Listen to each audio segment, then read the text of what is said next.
नागपूरच्या राजाचे आज विसर्जन। नागपूरच्या राजाच्या आरतीला सुरुवात झालेली आहे। थोड्याच वेळात विसर्जन मिरवणूक निघणार आहे। तिथला आढावा घेतला आमचे प्रतिनिधी ज्ञानेश्वर पवार यांनी।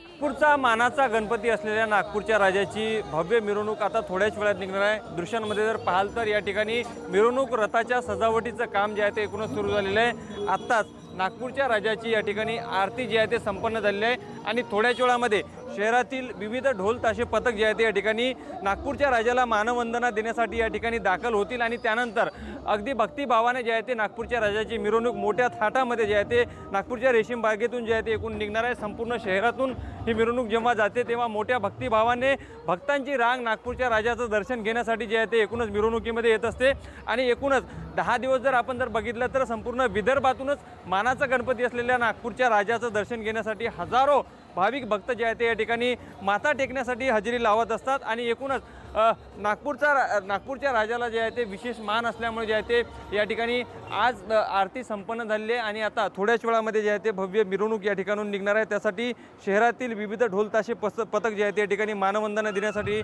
सुद्धा या ठिकाणी एकूणच दाखल होणार आहे आणि शहरात कायदा सुव्यवस्था अबाधित राखण्यासाठी नागपूर पोलीस प्रशासन असेल, मनपा प्रशासन असेल यांनी कंबर तयारी केली असून जवळपास 4500 पोलीस जे आहे ते एकूणच शहरामध्ये तैनात करण्यात येणार आहे।